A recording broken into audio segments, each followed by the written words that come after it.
Hindi na mabilang ng batang si Dada kung ilang beses na ba siyang napadaan sa baryo ng San Juanico. Mula kasi nang malaman niya na may nawawalang proteksyon ng albularyo doon, hindi na mapakali ang kalooban ni Dada. Si Dada ay 10 taong gulang pa lamang. Wala na ang kanyang mga magulang. Tanging si Lolo Asyo na lang ang kasama niya sa bahay. Lumaki si Dada na malayo ang loob sa mga kapwa niya mga bata. Mas gusto pa niyang kasama ang mga mas matatanda pa sa kanya dahil sa halip na maglalaro sa lansangan, mas gugustuhin pa ni Dada na maghanap na lamang ng proteksyon ng mga bagay na may tuturing na anting-anting. Para kasi sa batang si Dada, mas makabuluhan ang ganitong klase ng gawain. Namamanghanga sa kanya ang ilan sa mga kalugar nila. Siya lang kasi ang bata na parang matanda na kung magsalita at mag-isip. May nakapagbiro pa na si Dada raw ay isang matanda na nabuhay sa katawan ng bata. Ano ba yan? Saan ba nahulog yung proteksyon ng albularyo na yun? Patingin-tingin pa ang bata sa gilid ng daan sa bungad ng baryo San Juanico. Pero ilang beses na niyang ginawa yon. Wala pa rin siyang natatagpuan. Napalingon ang bata sa likuran nang marinig ang boses ng isang lalaki na hindi pa naman katandaan. Sa palagay ng bata ay nasa edad 40 pa lamang yon. Hinahanap mo yung nawawalang proteksyon, ano? Hinahanap ko nga. Hinahanap mo rin ba? Medyo may kaangasan ng pagsasalita ni Dada kaya hindi siya nagmumukhang bata. Noong nakaraan ko pa hinahanap, kaso hindi ko naman makita eh. Sandali nga. Ikaw ba ang albularyong may-ari ng nawawalang proteksyon? Ang galing mo. Anak ka siguro ng mga magulang mo. Hindi ka ba anak ng magulang mo? Ako kasi oo. Masyado namang seryoso ang batang ito. Parang binibiro lang eh. Pasensya na ho kayo. Wala po akong oras sa pagbibiruan eh. Hahanapin ko yung nawawalan ninyong proteksyon. Kapag nahanap ko yun, hindi ko na yun ibabalik pa. Natigilan ng albularyo at napangiti na lamang. Hindi pa rin ito makapaniwala na bata lang ang kanyang kausap. Matanong ko lang, bakit ka ba interesado sa proteksyon na naiwala ko? Naniniwala ako na ang mga proteksyon, kapag pinagsama-sama, wala nang masamang elemento magwawagi laban sa kabutihan. At yun ang paniniwala mo? Kakasabi ko lang, bakit ka pa nagtatanong? Alam mo, ayos ka rin ano? Bata na medyo bastos at may angas, pero matanda na kung mag-isip. O sige, ganito na lang. Kapag nahanap mo ang proteksyon, sa'yo na lang. Kapag ako nakahanap, ibibigay ko pa rin sa'yo pero makiusap ka muna sa akin. Hindi ba parang isang malaking kalokohan na winalamang sarili mong gamit tapos hanapin mo tapos ibibigay mo lang sa batang katulad ko na magmamakaawa sa'yo? Nawala ang ngiti ng albularyo. Tila ba nasampal siya ng realidad ng batang si Dada. Sa buong buhay niya, hindi pa siya nakakatagpo ng taong sasalungat sa kung ano ang katauhan niya. Kung wala na kayong sasabihin, naalis na ako, Manong.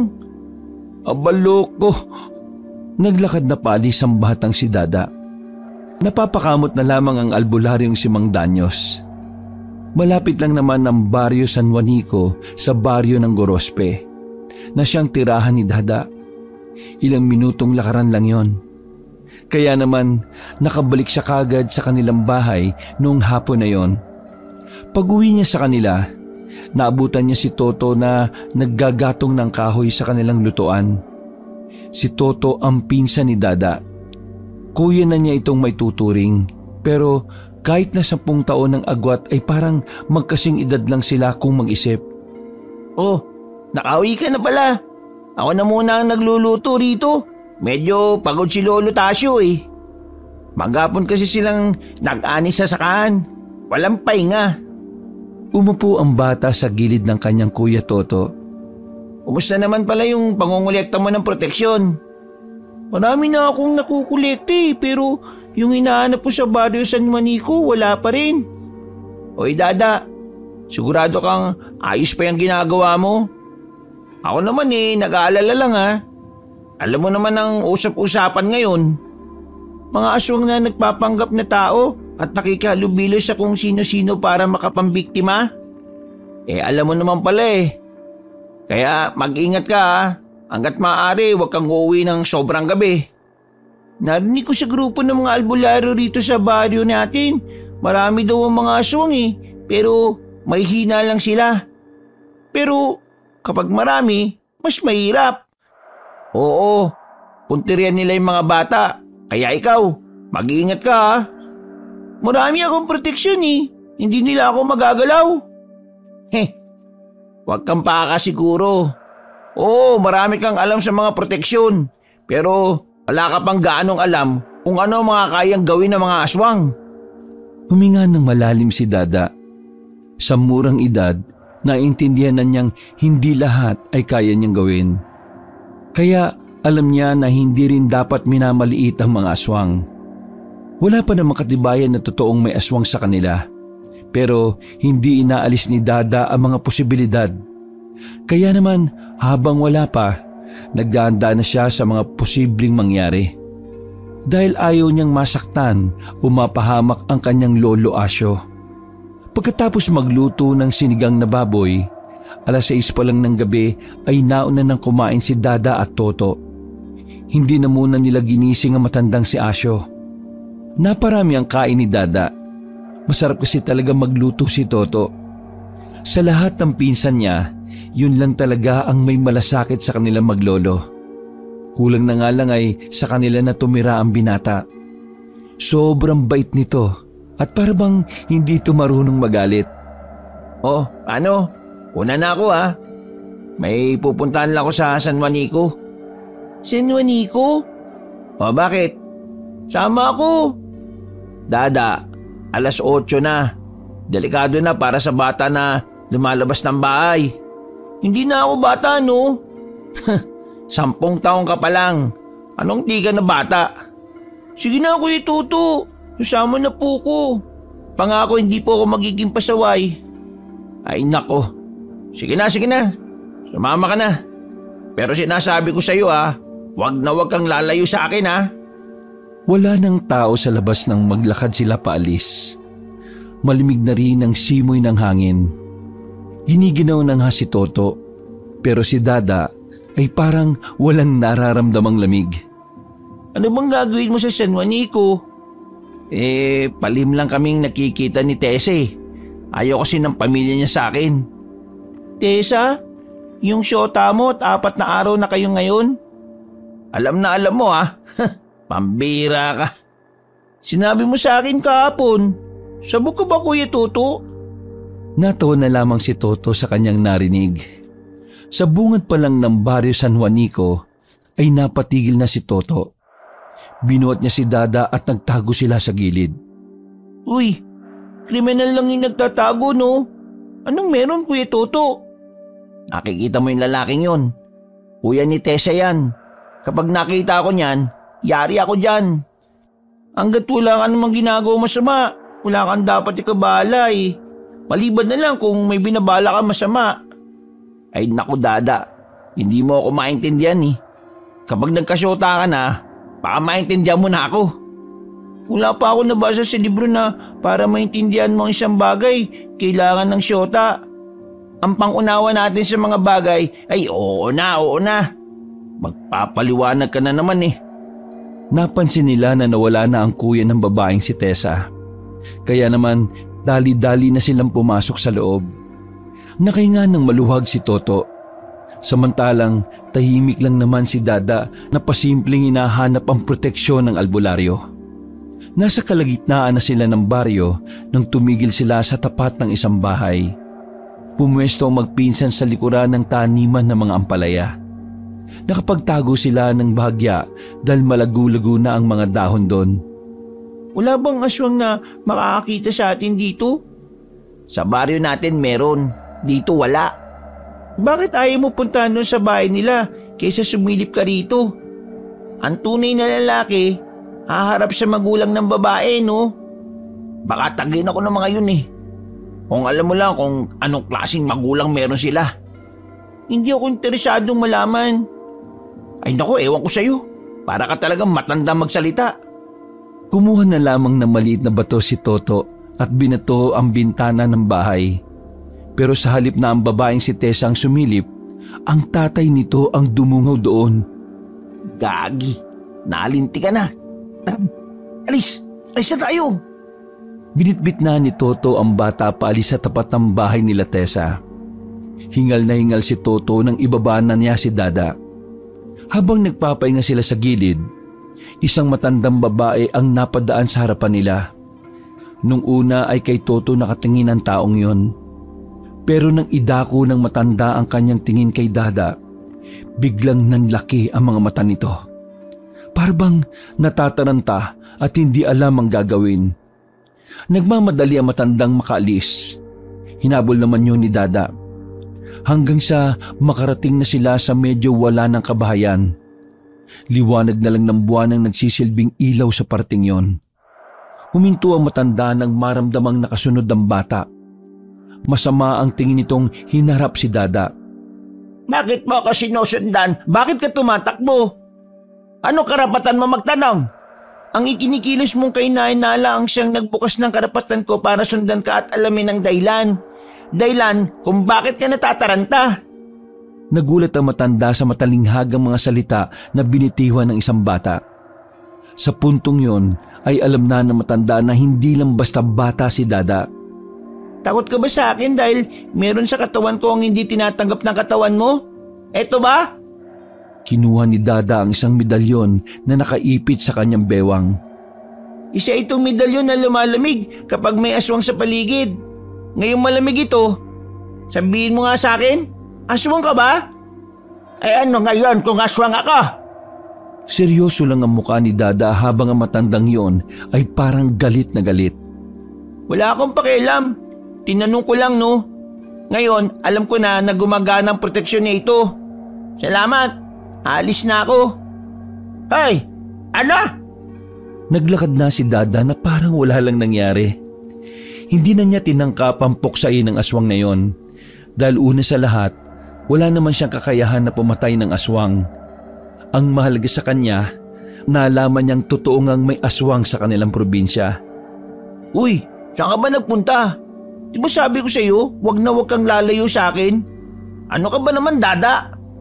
Tao. Taong matigas ang ulo. Ako mayayari kay Lolo Asyo nito kapag may nangyaring masama sa iyo eh. Yung matanda kanina, aswang. Ano? Aswang? Sigurado ka ba dyan? Takot siya sa medalyon na ito eh oh. Kaya oo, sigurado ako. Eh anong ginawa mo? Wala. Wala? Eh ba't wala? Kung ikaw bata na 10 taon gulang, may laban ka kaya sa matandang aswang? Akala ko ba hindi ka na bata? Akala mo lang yun. Napailing na lamang si Toto nang mauna nang maglakad ang batang si Dada. Sumasakit ang kanyang ulo kay Dada. Nakabalik na sila sa baryo ng Gorospe. Tahimik lamang ang batang si Dada habang nakatambay sila sa bakuran. Iniisip ng bata na dahil may aswang talaga, hindi malabong malagay rin sa panganib ang buhay ng kanyang lolo. Lalo pat madalas yung umaalis ng bahay, na kung minsan pa nga ay sa bukid na nagpapalipas ng gabi.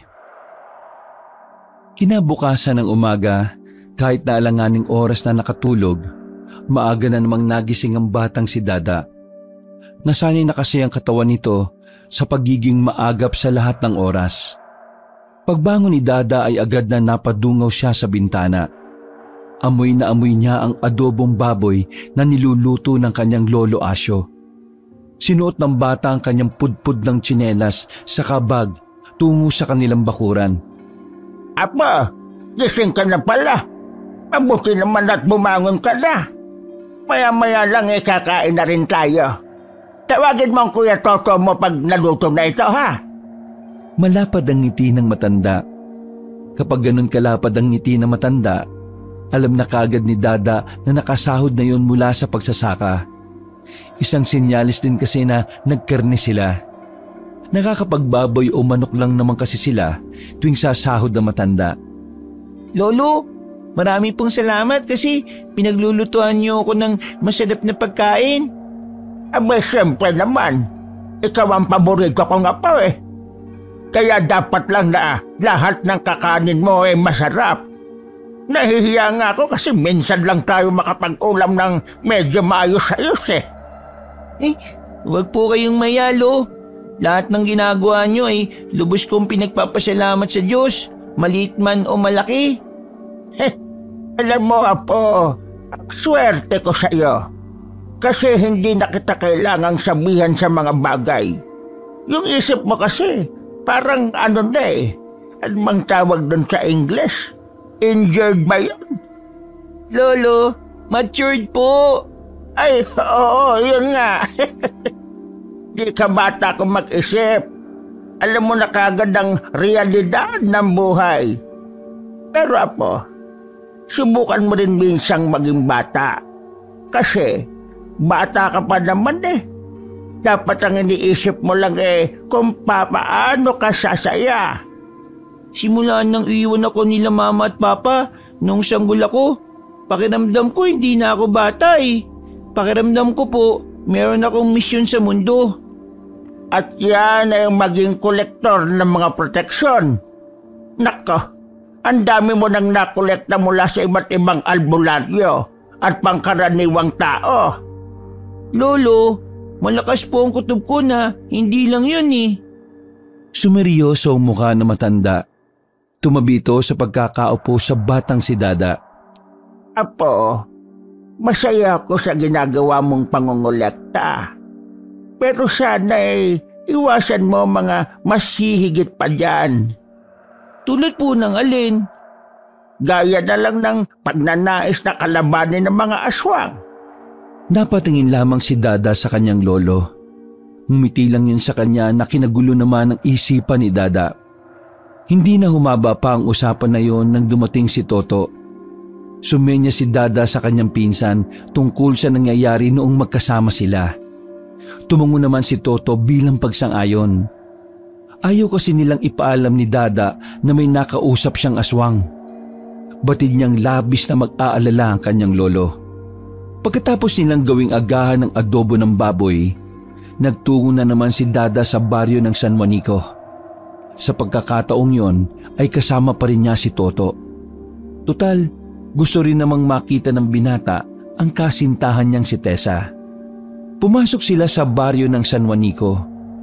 Habang naglalakad, nakasalubong nila ang kilalang albularyo. Nakasalubong nila ang kilalang albularyo roon na si Mang Danyos. Nakangiti na ito agad habang si Dada naman ay seryoso lang ang muka. Sandali silang nagkatinginan ng albularyo. Nagtaka naman si Toto sa kanilang dalawa.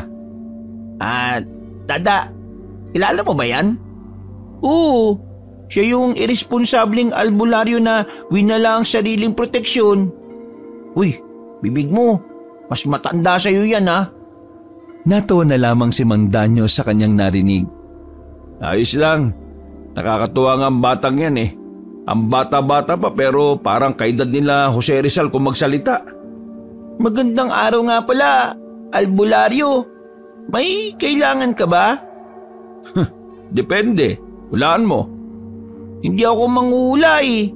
At hindi totoo ang mga hula. Pasensya na po kayo ha. Medyo maangas po kasi talagang magsalita yan eh. Ayos lang. Mas maganda ngang parang matanda ang kausap ko eh.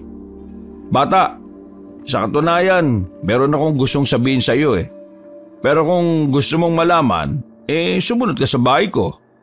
Sabihin mo kung tungkol saan, saka ako susunod. Uy, yung batang to, kumalang ka nga. Tungkol sa isang proteksyon na tsak ako na magugustuhan mo. Tila ba nagningning ang mata ng batang si Dada? Narinig niya pa lang ang salitang proteksyon, nakuha na kagad nito ang kanyang atensyon. Ano? Ayaw mo pa rin?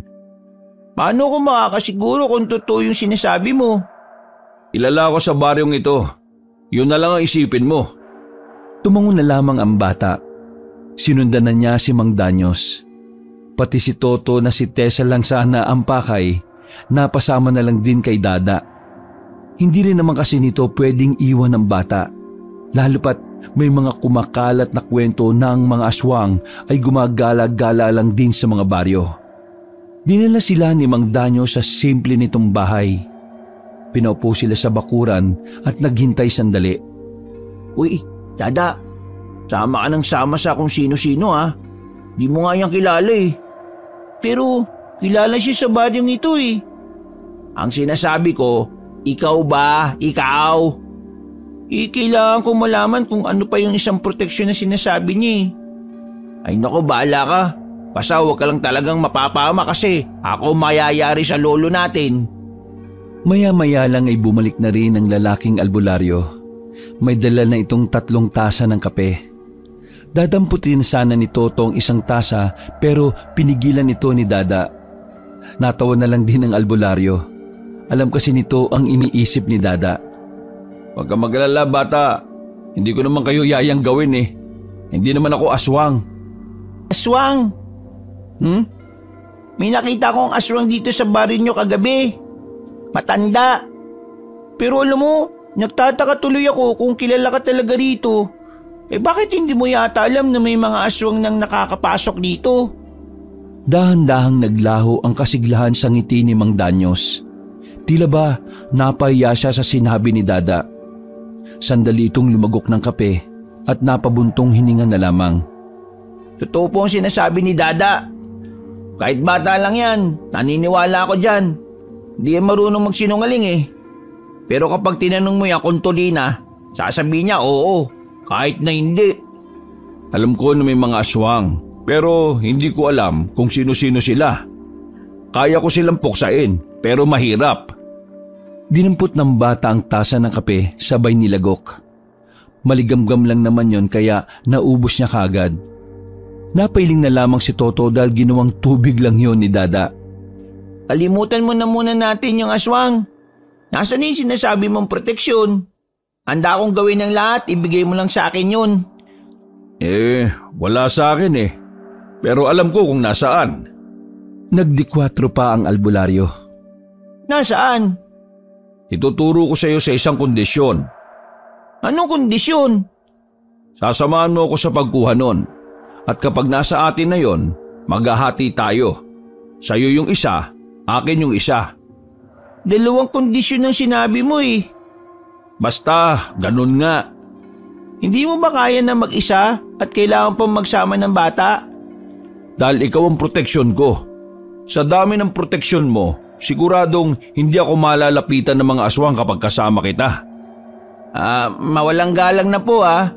Pero anong klaseng proteksyon ba yung sinasabi nyo? Ang proteksyon ng isang baryo. Proteksyon ng isang baryo? Isa siyang kulay pulang bato. Pinaniniwala ang dumi yun ng isang pambihirang ibon na lumalabas lang sa tuwing nag-iisang dibdib ang buwan at araw. Ang dumi na yun ay nagiging bato. Kumikinis at nagiging kulay pula. Matagal nang nandun yun. Marami ang bato na yun. Pero dahil maraming albularyo na ang nakakakuha, 2 na lang ang natitira sa pugad ng ibon. Hindi siya madaling kunin kung normal ka lang na tao. Dahil may mga aswang na nagbabantay doon. Kung proteksyon ng isang baryo ang bato, ibig sabihin sa isang baryo wala nang makakalapit o kaya makakapasok sa loob. Tama ka, bata. Kung ganun, bakit aswang ang nagbabantay sa mga bato? Diba dapat hindi sila makakalapit? Gagana lang ang proteksyon na yon sa oras na ibabad na yon sa mainit na tubig na may suka at bawang. Sandaling napaisip si Dada. Sa hindi mapaliwanag na dahilan, naniniwala siya na totoo ang proteksyon na sinasabi ng albularyo. Kaya naman, naisipan niyang magandang pagkakataon na yon na mas maprotektahan niya ang kanyang lolo Asyo. Kaya kahit na alam nitong delikado, ay agad na rin itong pumayag sa sinabi ng albularyong si Danyos. Wala nang nagawa si Toto nang umalis na sila ng bakuran ni Mang Danyos. Habang naglalakad ay pinapagalitan ng binata ang kanyang batang pinsan. Ikaw bata ka, alam mo ba pinapasok mo? May mga aswang kayong pwedeng makalaban. Tapos ikaw, pumayag ka kagad? Hindi mo ba alam na kapag napahamak may hirapan si Lolo Asyo? Mas mahihirapan siya kapag siya yung napahamak dahil sa aswang. Kuya Toto, malakas ang kutob ko na unti-unting sasakop ang mga aswang. Kumukuha lang sila ng tamang pagkakataon eh. Ay nako, Diyos ko, bahala kang ang bata ka. Kung makaasta ka, alam mo, laki-laking tao eh. Isang sipa lang sa'yo ng aswang, wala ka na. Tapos, nagtiwala ka pa sa albularyo ng San Juanico. Mukhang hindi gagawa ng matino yun eh. Magtiwala ka lang sa akin, Kuya Toto. Sa inis ay nauna nang naglakad si Toto. Hindi na niya kaya pang kontrahin si Dada. Dahil kahit anong sabihin nito, kayang-kaya nitong bigyan ni Dada ng magandang katwiran. Mag-isang naglakad si Dada pauwi. Nadaanan niya ang ibang bata na kasing edad lang din niya. Masaya ang mga yon na naglalaro. Pero kahit na ganon, wala man lang naramdaman na lungkot si Dada. Sa halip ay naiirita pa siya sa mga batang walang alam kundi maglaro lang. Lalagpasan na sana niya ang mga bata nang asirin siya ng mga yon. Paulit-ulit na sinisigaw ng mga bata ang mga salitang Dada matanda. Huminto si Dada at seryosong tumingin sa kanila. Tumigil ang tawanan ng mga bata nang makita ang blankong reaksyon ni Dada. Mga batang walang alam sa nangyayari. Kayo ang unang mapapahamak dahil sa aswang. Pagkasabing yun ni Dada ay nag-iyakan ng mga bata. Takot na takot ang mga yon nang dahil sa aswang na binanggit niya. May ngiti sa labi ni Dada nang magpatuloy siya sa paglalakad. May kakaibang saya talaga sa kanyang kalooban kapag napapaiyak niya ang kapwa niya bata. Nang umuwi na siya sa bahay, inabutan niya si Lolo Asyo na nagwawali sa kanilang bakuran. Tahimik lang yon. Hindi alam ng bata kung may problema o may nangyari. Kaya naman nagtanong siya sa matanda para matigil na ang kanyang pag-iisip. Lolo, may dinadamdam po ba kayo? Problemang iniisip? Tumigil ang matandang si Asyo sabay upo sa lamesa. Apo, yan na ba talaga ang gusto mo? Sa tanong pa lang na yun ay alam na niya kagad na nagsumbong na si Toto. Palagay ko, ito po yung mission ko eh. Kaya ganito ko kumilos at mag-isip. Palagay ko po, doon ako nakatadana eh. Ano bang sinasabi mo? Ang sinasabi ko ay yung shirt mo. Butas kasi yan eh. Lulusot ang toy-toy mo dyan eh. Buti sana kung nakabrief ka. Natameme si Dada. Sa kabilang banda ay nagpapasalamat pa rin siya sa kanyang kuya Toto. Kahit nagalit ito sa kanya, ay hindi pa rin siya nilaglag. Malungkot ako kasi gusto kitang bilhan ng bagong shirt. Pero ayaw mo naman. Ayos lang naman po sa akin na mamugan ng tuy-tuy ko, Lo. Magtabi na lang po kayo ng pera para sa mga gamot po ninyo. Nako, talaga ito nga pa ka.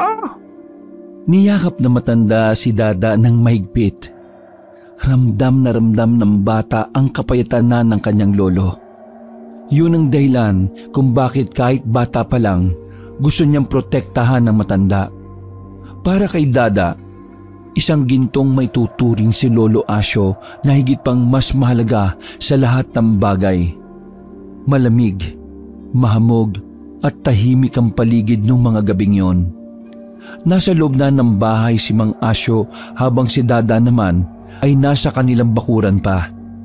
Nagsisiga siya ng kahoy para kahit papaano mainitan ng kanyang lolo sa loob ng bahay. Habang abala siya sa ginagawang panggatong, narinig ni Dada na merong tao sa gilid ng mga halaman. Nung una ay hindi niya muna ito pinansin. Nagkunwari siyang walang alam at nagpatuloy lang sa ginagawa.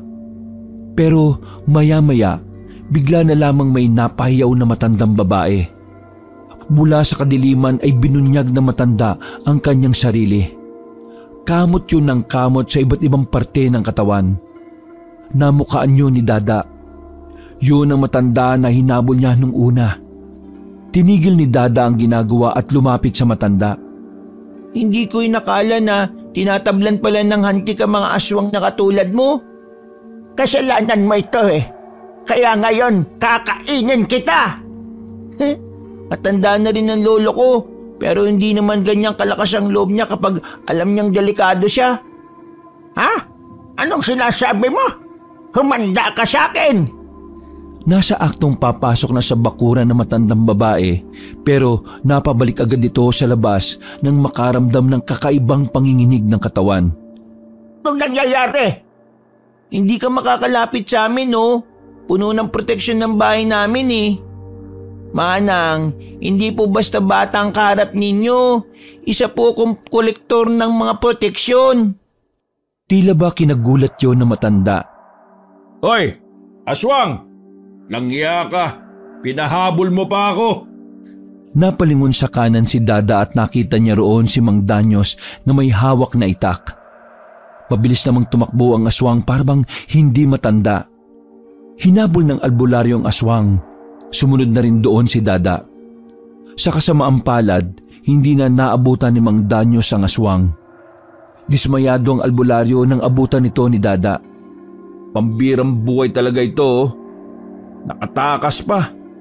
Ikaw naman, nasa harapan mo na, hindi mo pa hinuli. Kung alam ko lang sanang huliin siya, pati ikaw sana sinabay ko ni.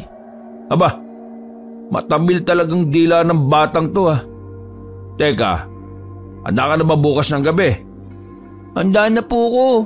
Siguraduhin mo lang na 2 bato na makukuha natin ha, kasi kailangan din yun ng baryo namin eh. Oo naman. Wala ka bang tiwala sa kilalang albularyo ng San Juanico? Wala. Naglakad na lamang pabalik ang batang lalaki. Napapailing na lang ang albularyo sa kanya. Kinabukasan ng umaga, usap-usapan na ang matandang aswang sa kanilang baryo. Hindi lang pala kina Dada tumambay ang matandang yon. Kung saan-saan pa palang parte ng baryo Gorospe yon ng gulo. Wala naman nasaktan sa mga tao.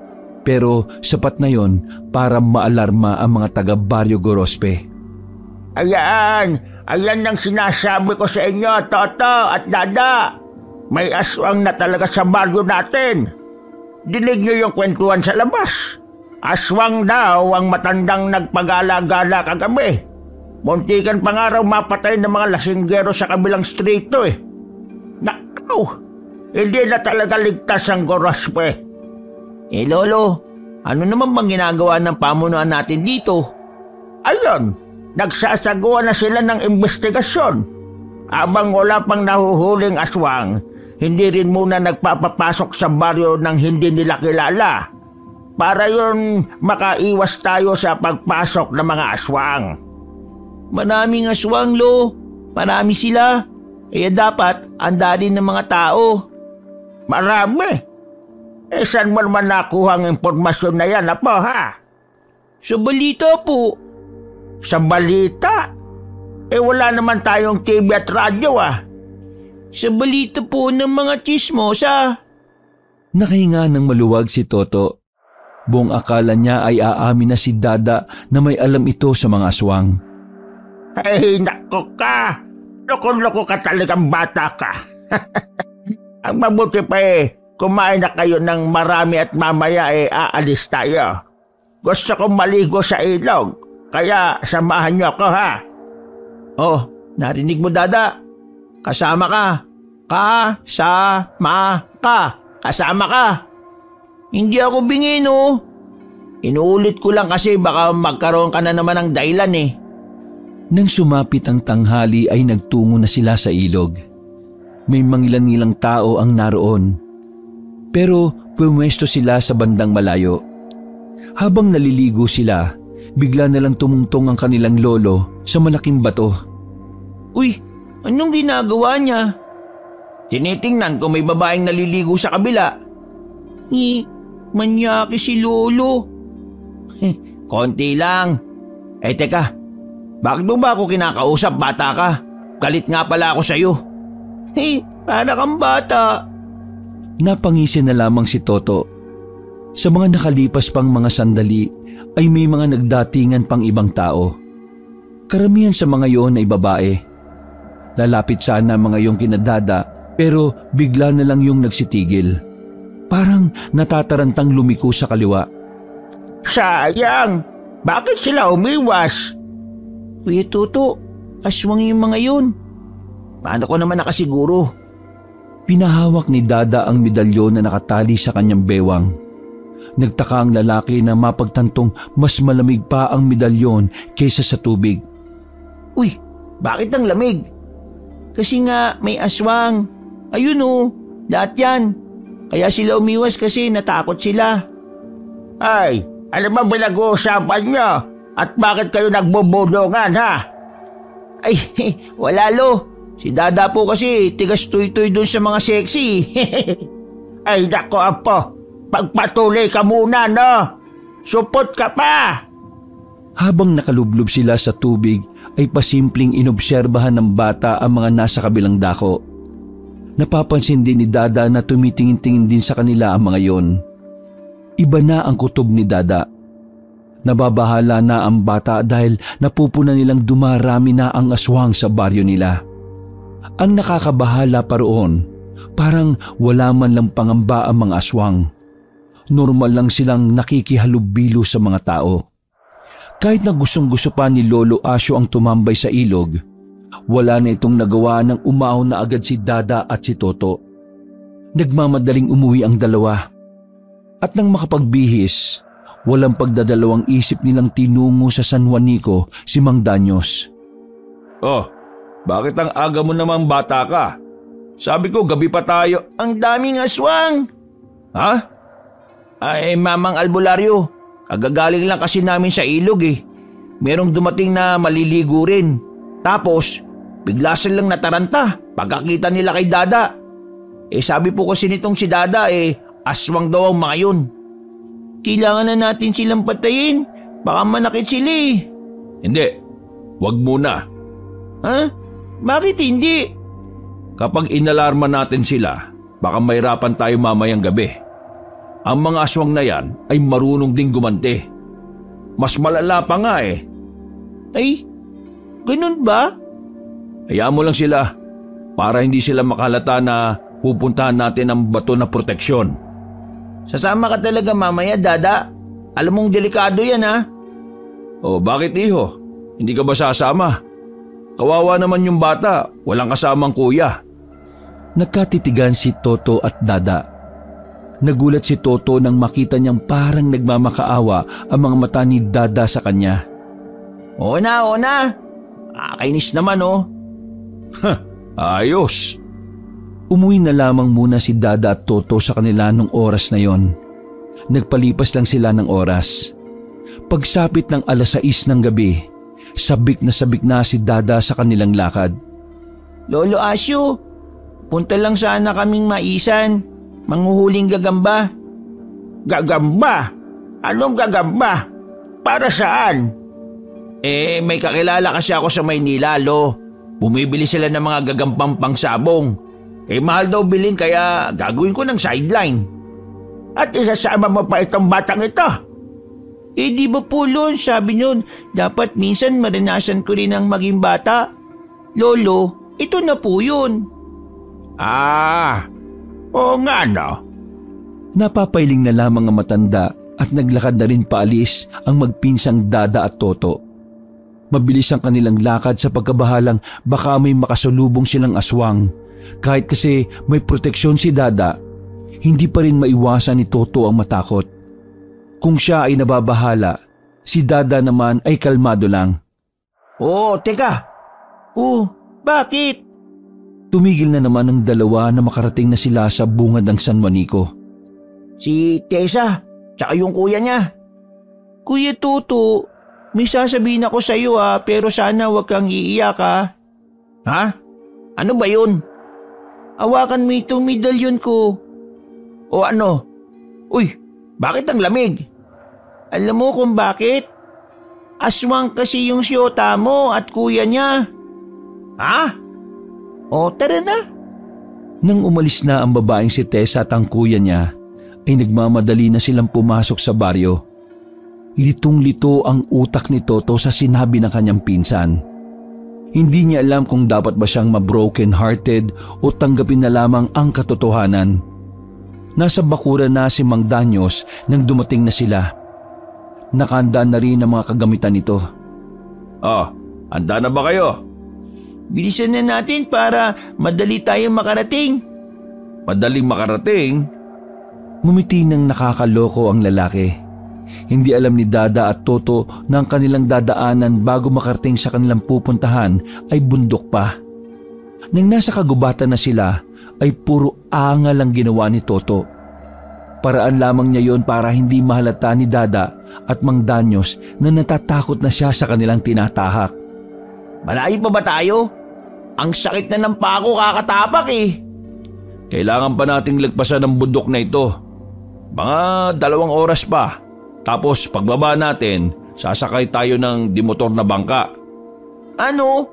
Seryoso ka ba? Uy, Tuto, kung pagod ka na, pwede ka namang maunang umuwi eh. Pakisabi na lang kay Lolo, bukas pa ako. Isa ka pa. Sandali. Tumahimik ka. Bakit? May aswang? Lumamig yung medalyon?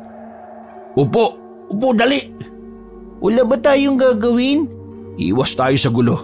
Kailangan natin makarating ng walang nakakaabala sa atin. Huminga ng malalim ang albularyo. Tahimik lang din naman si Dada at Toto. Nakiramdam sila sa kanilang paligid. Maya-maya lang ay mayroon ng mga dumaan. Sigurado sila na aswang yon dahil sa mga bitbit nito mga tao na walang malay. Anong gagawin nila sa mga dala nila? Kakainin? Oo, pwedeng gawin nilang handa yan para sa isang okasyon. Masyado kasing marami mga dala nila. Sa puntong yon, hindi maintindihan ni Dada ang bigla na lang na pagkabuhay ng kaba. Lumulunok siya ng laway. Parang sa kanya lang din naramdaman na isa rin pala siyang bata. Isang batang marunong ding matakot. Nang makaligpas na ang mga aswang, ay saka lamang sila nakahinga na maayos.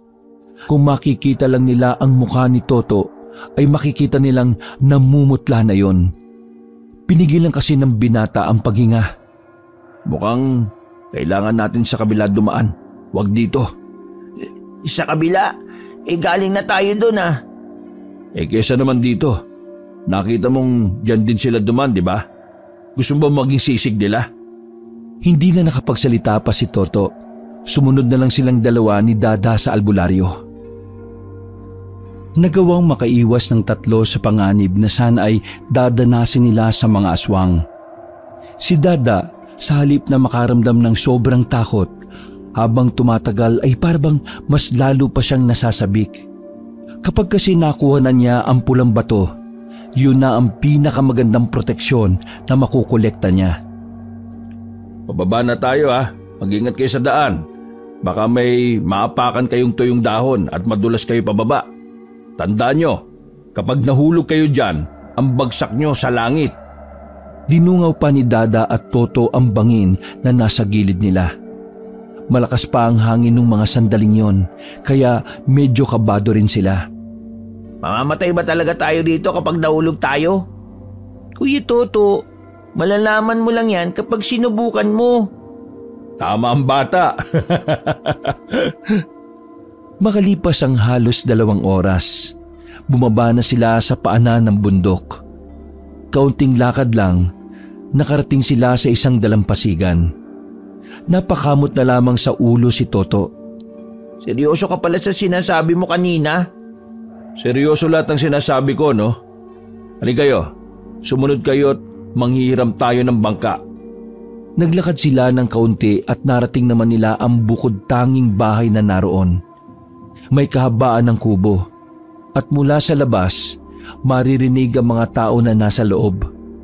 Maya-maya lang, isang matandang babae ang nagbukas ng pinto at kinausap si Mang Danyos. Hindi na naririnig nila Dada ang usapan ng dalawa dahil halos magbulungan lang ang mga yon. Nasa halos 5 minuto yata ang usapan bago yun natapos. Ayos, pinayagan tayong mahiram yung bangkang dimotor. Sino sila? Yung matandang nakausap ko, kaibigan ko noon pa. Yung mga nasa loob naman, mga anak niya. Huwag ka mag-alala, Dada. Hindi sila masasamang tao. Wala naman akong sinasabi. Akala ko lang syota mo yung matanda. Natawa na lamang ng malakas si Mang Danyos. Mga ilang sandali lang din ay nakasakay na rin sila sa bangka. Nakikita niyo yung islang yon. Doon tayo pupunta. Nasa kagubatan niya ang 20 bato na natitira. Tumango-tango lang ang batang si Dada, pero sa kaloob-looban niya ay walang paglagyan ang kanyang pagkasabik. Nasa 20 minutos ang paglalayag nila sa laot. Paglapag ng kanilang paa sa lupa, dito na nagsimulang mabalot ng kilabot ang tatlo. Kararating pa lang kasi nila, nakarinig na kagad sila ng taong sumisigaw na nagmumula sa kagubatan. Hindi malabong yung sumisigaw nagbalak din kunin yung pulang bato. Kaya tayo, mag-iingat. Hanggat maaari, huwag tayo magpapahuli. Kailangan matanaw natin ang pugad na kinalalagyan ng 20 bato. Teka, di ba sabi mo si Dada ang proteksyon mo? Bakit kailangan pa natin mag-ingat? Kasi may mga aswang na hindi tinatablan ng pangontra ni Dada. Ibig sabihin, bilang lang ang mga aswang na apektado sa proteksyon niya. Dala ko ang karamihan sa mga proteksyon ko kaya huwag kayong mag-alala. O sige, maganda na kayo. Papasok na tayo sa kagubatan ha. Nilabas ni Mang Danyos ang kanyang itak. Si Toto naman ay kinuha na rin ang kutsilyo na mapurol. Habang si Dada naman ay tirador lang na binabalahan ng holen. Marahan at maingat ang bawat pagakbang nila. Hawak-hawak lang din ng isang kamay ni Dada ang kanyang medalyon. Habang palayo sila ng palayo sa dalampasigan, palamig ng palamig ang medalyon. Isinuot na rin ng bata ang iba't ibang pangkwintas na proteksyon. Sa pamamagitan nun, hindi sila malalapitan ng mga aswang. Pero hindi kampante ang bata. Alam niya na tama ang sinabi ni Mang Danyos. Sandali lang, may ibang mga tao. Yumuko na muna sila nang makita sa di kalayuan ang mga taong may mga dalang mahabang itak. May dala rin pana ang iba. Habang ang mga nasa likuran naman ay may mga dalang malalaking sulo. Mga taga-kabilang bundok. Kilala mo sila? Hindi, pero alam ko na mga taga-kabilang bundok palaging nandito. Pero ni isa sa mga nanggaling doon, hindi nagtatagumpay. Napapatay sila ng aswang? Oo, pero hindi pa rin sila nadadala Palagi silang nandito. Ewan ko ba sa mga yan? Kung sila napapatay, ano pa kaya tayo? May pagkabahala sa mahinang boses ng binata. Sa isip-isip nito ay ayaw niya pang mamatay hanggat hindi niya pa nakakausap si Tessa. Wala silang diskarte, Kuya Toto. Tama. Ang galing talaga nitong batang to. Diskarte. Yun ang gagamitin natin. Huwag ka kasing mag-alala. May dala-dala akong proteksyon ng malupit. May proteksyon ka pa?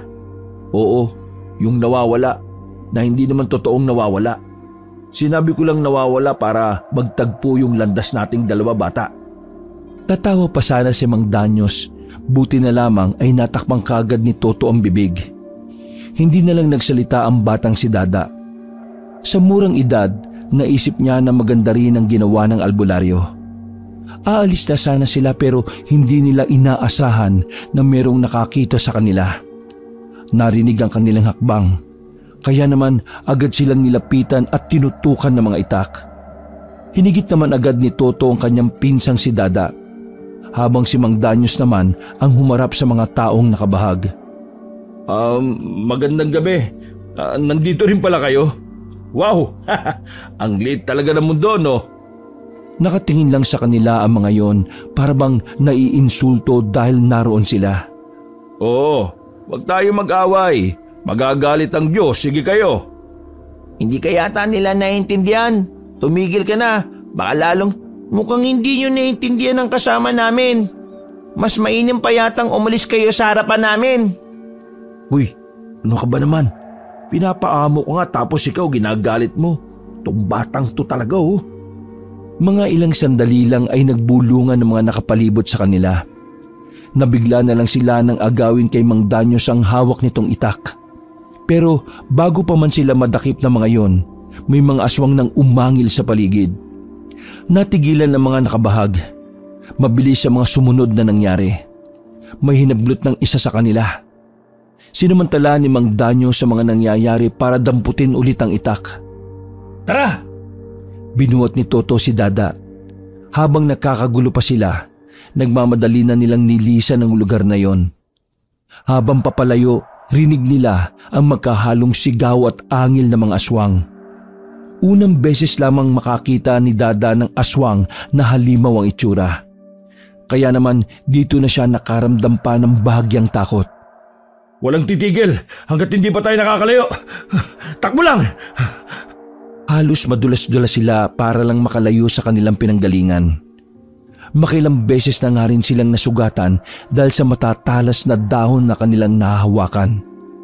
Makalipas lang ang 5 minuto, umupo sila sa likuran ng malapad na puno.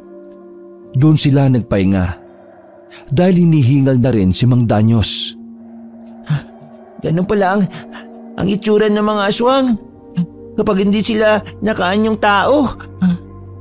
Oh, pangkaraniwang aswang pa lang yan ha. Paano pa kung ang nakita mo yung mga bakulaw? Baka maihi ka na sa brief mo. Mang Danyos, wala pong brief yan eh. Pansamantala silang tumigil sa pwesto na yon. Kinuha ni Mang Danyos ang daladala niyang tubig na pinatakahan ng kalamansi. Oh, gusto nyo? Salamat na lang. Saan ang kinaroroonan ng pulang bato? Doon. Tinuro ni Mang Danyos ang malawak na sagingan. Sa gitna ng sagingan ay may maliit na burol.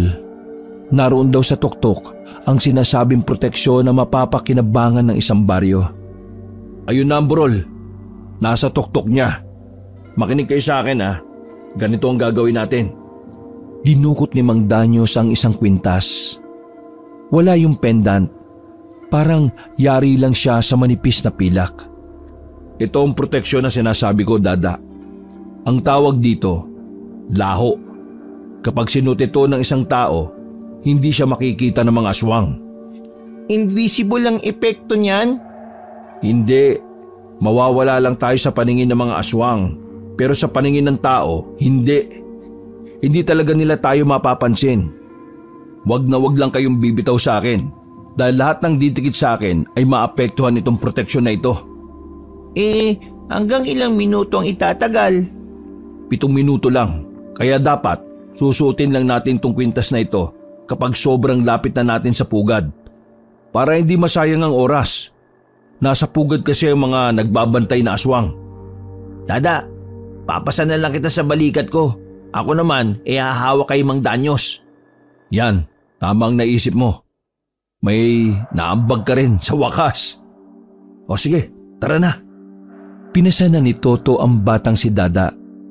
Pagdating nila sa sagingan, sinuyod muna nila ng tingin ang paligid. Wala silang makitang aswang, pero grabe ang paglamig ng medalyon. Sa tingin ko, aabot naman ang epekto ng laho kung dito na tayo magsisimula. Pero kailangan natin tumakbo. Hindi tayo pwedeng tumakbo. Maririnig nila ang yabag ng mga paa natin. Kahit hindi nila tayo nakikita, nararamdaman nila tayo. Kaya kailangan nating magdahan-dahan. Kapag nasa kalagitnaan na tayo, saka ko susuotin ang kwintas. O ano, handa na ba kayo? Handa na ako. Pagakbang pa lang nila ay nautot ang batang si Dada. Pero dahil hindi sila pwedeng mag-ingay, tiniis na lamang ni Toto ang baho nun. Palapit pa lang sila sa parting gitna ng sagingan nang biglang may isang lalaking nasa gilid. Nakatayo yun at napalingon sa kanila. Patay na! Aswang! Mabilis na tumakbo ang aswang palapit sa kanila. Tinagaan ni Mang Danyos ang aswang. Tinitira naman ni Dada ng tirador ang aswang. Nagawa nilang pabagsakin ang aswang, pero bago yun nawalan ng malay, umalulong na parang aso ang aswang. Nagtatawag siya ng kasama. Kailangan na nating magmadali. Mabilis na nakarating ang mga aswang sa sagingan. Buti na lang, bago sila makita ng mga aswang ay sinuot na ni Mang Danyos ang kwintas ng laho. Nakahinga sila ng maluwag. Nasa harapan lang nila ang mga aswang pero takang-taka ang mga yon kung bakit bigla na lamang silang nawala. Senyasan lang silang tatlo. Inamoy-amoy naman ng mga aswang kung saan sila napunta. Pero maging ang amoy pala nila ay naglaho rin. Pag-alis ng mga aswang ay nagmamadali na ang tatlo. Mabilis ang kanilang lakad paakyat ng burol. Wala pang 2 minuto ay nasa tuktok na sila. May maliit na kuweba na naroon. Agad nilang inilawan at ilang sandali lang nakita na nila ang isang malaking pugad. Naroon ang isang bato na kulay pula. Walang ya. Bakit isang bato lang ito? Paano tayo maghahati? Pwede mang kunin mo kaysa pagtalunan natin kung kanina mapupunta. Isa na lang yan eh. Mamaya na tayo magdesisyon. Uy, makautos tong batang to. Kala mo matanda na eh. Kinuha na agad ni Mang Danyos ang batong pula at sinilid sa kanyang bag. Sa pagkakatansya ni Mang Danyos ay may natitira pa silang 2 minuto para makaalis. Kapag naubos na yon at naroon pa sila, malamang sa malamang makikita sila ng mga aswang. Wala silang sinayang na oras. Tumakbo sila pababa ng burol. Nadaanan nila ang mga aswang kaya medyo bumagal sila. Nang papalis na sana sila sa sagingan, bigla na lang nawala ang bisa ng kwintas. Sabay-sabay na napalingon ng mga aswang sa kanila. Nalintikan na tayo! Takbo! Karipas ng takbo ang tatlo para silang mauubusan ng lupa sa sobrang pagmamadali. Ang kaso, sa kasamaang palad, nahablot ng mga aswang si Mang Danyos. Nakakapit ang albularyo sa katawan ng saging. Sa halip na tumakas, nagawa pa talagang bumalik ng magpinsang Toto at Dada. Nakapaggilahan si Toto habang si Dada naman ay muntik-muntikan ng malaglag sa pagkakapasan. Napilitan na lamang bumaba si Dada. Matapang nitong tinindigan ng mga aswang. Tinaas nito ang damit at sakay pinakita ang medalyon. Naglayuan ang ilan sa kanila. Tumayo namang kagad si Mang Danyos. Tinutukan niya ang mga yun ng itak. Habang si Dada naman ay nanatili pa ring nakatayo sa harap ng mga aswang. Hindi pa yun naalis sa kinatatayuan kung hindi hinila ni Toto. Hindi sumunod ang mga aswang sa kanila.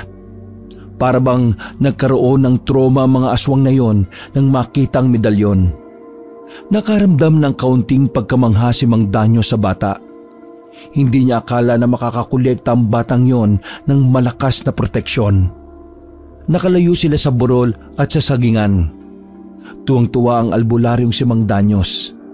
Kaso ang problema nila, isa lang ang pulang bato. Salungat sa inaasahan nila na dapat ay 2. Huminto sila sa ilalim ng punong sampalok. Kinuha muli ni Mang Danyos ang pulang bato. Huminga ng malalim si Mang Danyos. O bata, anong gagawin natin dito? Isa lang pala itong pulang bato na ito. Hindi ko rin naman alam na may nakakuha na pala ng isa. Di biyakin natin sa gitna. Naku, hindi yan pwede. Mawawalan ng bisa ito. Paano nga yan? Di isang baryo lang ang mapoprotektahan yan. Kailangan ko ito dahil sa baryo namin maraming aswang. Tsak ako na lulusob sila sa amin, gaya ng matagal na nilang pinaplano. Kung gano'n naman pala sige, sa iyo na yan. Uy, balo ka ba? Alos mamatay-matay tayo tapos isusuko mo lang ng ganyan yung pinaghirapan natin. Ayos lang yun, Kuya Toto. Hahanap na lang ako ng ibang proteksyon para kay Lolo. Para sa lolo mo? Opo, para sa lolo ko. Yun ang dahilan kung bakit ako nangongolekta ng mga proteksyon Dating manunugoy si Lolo Asyo. Sa pagtanda niya, alam ko na isa siya sa gagantihan ng mga aswang. Kapakanan ng lolo namin ang dahilan kung bakit 7 taon pa lang yan, nangongolekta na yan ng iba't ibang proteksyon. Mahal na mahal niya ang lolo namin Kaya niya ginagawa ang lahat ng ito para sa lolo namin. Tila ba nahabag ang kalooban ni Mang Danyos? Nakaramdam siya ng paghanga sa bata. Dahil sa murang edad, marunong na itong magpahalaga sa buhay ng mahal nito. Sige. Iyon na nga lang to. Nilagay ng albularyo ang pulang bato sa palad ng bata. Pero sabi mo, baryo nyo ang lulusobin ng mga aswang, di ba? Marami kaming albularyo. Kahit papano kakayanin na naming lumaban. Ikaw, hindi lahat ng proteksyon mo kaya kayong iligtas, lalo na kapag marami na sila. Pero yung pulang bato, makakatulong yan. Basta sundin mo ang proseso. Magtusok ka lang ng malaking kawayan na lagpas hanggang bubong ng bahay. Tapos, ilagay mo sa tuktok yung pulang bato. Sa oras na matanaw yan ng mga aswang, matatakot na mga yan na pumasok sa baryo ninyo. Hindi kita pinipilit ha. Hindi rin ako nagmamakaawa. Usang desisyon mo yan. Pero sige, tatanggapin ko. Nakikita ko sa mga kilos mo kung gaano mo kamahal ang lolo mo. Kaya ikaw ang mas karapat dapat dito. Hindi mo po ba mahal yung mga taga-baryo nyo? Mahal ko sila. Kaya nga kahit wala kaming proteksyon, kasama ng mga kapwa ko albularyo lalabang kami sakaling pumasyal na yung mga aswang sa baryo San Juanico. Maraming salamat ha. Kahit mukha kang nagsisinungaling palagi, may mabuti ka rin palang puso. Haba, lokong bata to ah. Bawiin ko kaya yan. Natawa na lamang ang albularyo. Madaling araw na makarating sila sa baryo ng San Juanico. Masayang nagpaalam si Mang Danyo sa kanila at pumasok na rin ng baryo. Si Toto at Dada naman nagmamadali na rin makabalik sa baryo Gorospe para simulan ang gagawin para sa pulang bato. Kaso, nang makarating sila sa kanilang bahay, gising ang kanilang lolo. Nababahala ang muka at tingin ng tingin sa labas ng bakuran. Nako bata ka, bakit ka ba umuwi? Sana nanatili ka na lang kung saan man kayo nagpunta. Po? Bakit po lolo? Ano po bang nangyayari sa inyo? At bakit ka may dalang mga damit? Lalayas ka ba lo? Si Dada, hinahanap ng mga tao rito sa atin. Ako po? Bakit po? Malas ka raw. Kampon ka raw ng kadiliman. Yung mga batang kalaro mo daw nilagnat ng kausapin mo.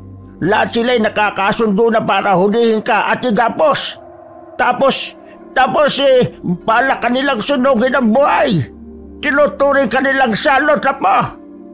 Sira ulo pala yung mga yan Hindi ba nila alam ang sakripisyong ginawa ni Dada para lang makuha yung pinakamagandang proteksyon para sa baryong ito? Mga inutil pala sila Mga apo, kailangan na nating umalis dito kung hindi mapapahamak si Dada. Agad na binuhat ni Toto ang bata. Kinuha rin ng binata ang daladalang bag ng matanda. Palabas na sana sila ng kanilang bakuran nang may mga tumatakbong mga residente palapit. Naharangan ng kanilang daraanan. Lahat ng mga yon ay may daladalang itak. Visit kasi mga chismosa dito sa atin Ano na naman kayang ginawa nilang kwento tungkol dito kay Dada? Ayan na nga ba sinasabi ko Baka sa mukha ni Dada ang pangamba nang makitang galit na galit ang mga residente. Ayan, yan ang malas sa baryo. Yan ang dahilan kung bakit nilalapitan tayo ng mga aswang. Pati nga mga bata tinakot niya Hindi yan tunay na bata. Matanda at masamang elemento yan na sumapi sa katawan ng bata. Sunugin yan! Sunugin! Pinausog ni Toto ang matanda at si Dada. Si Toto ang humarap sa mga tao. Kahit na alam niyang hindi naman makikinig ang mga yon. Anong ginagawa niyo? Hindi niyo ba alam na si Dada ang nagligtas sa atin? Lulusob ang mga aswang sa mga baryo para manakop. Pero nandito si Dada. Dala niya ang pinakamalakas na proteksyon para sa lahat. Tapos ganito ang gagawin niyo? Ituturing niyo siyang salot? Lahat ng galaiti ang mga residente. Hindi nila tinatanggap ang mga sinasabi ni Toto. Sa halip, sinasalungot nila ang mga yon. Ikaw, Aling Norma, puro ka chismis. Lagi mong pinag-iinitan si Dada. Palibhasa, mas matanda pang isip ni Dada kaysa sa edad mo. Ikaw naman, Aling Gemma. Ikaw akala mo di ko alam na ikaw ang nakakalat ng anak na salot si Dada. Hoy, anak mo yung anak ng salot. Nagnanakaw pa ng tinapay sa bakery. At ikaw, Erna, ang pangit mo na nga, chismosa ka pa. Inisa-isa ni Toto ang mga chismosang nasa harapan niya. Pero kahit na anong sabihin niya ay wala nang pakialam ang mga yon. May mga kalalakihan na lumapit. Biglang sinipa at sinapak si Toto. Pero pinilit nitong lumaban. Nakipagsuntukan ito sa mga lalaki. Kaso sadyang hindi kaya ng isa ang 5. Kaya sa huli ay wala rin itong nagawa. Kasalanan sa inyo ah. Anong wala? Yang apo mong matanda na nagkatawang bata ang may kasalanan kung bakit minamalas ang lahat. Kung hindi niyo ko hayaang gawin ang misyon ko, lahat tayo dito mamamatay. Sa halip na pakinggan, nagalit lang ang mga tao. Nasa aktong hahabultin na nila ang bata nang dumating naman si Mang Danyos at ang ilang pang miyembro ng mga samahang albularyo. Magsitigil kayo! Ano bang kalokohan ang ginagawa nyo? Mga mangmang! Hindi nyo ba alam na ang batang yan ang magliligtas sa inyong lahat?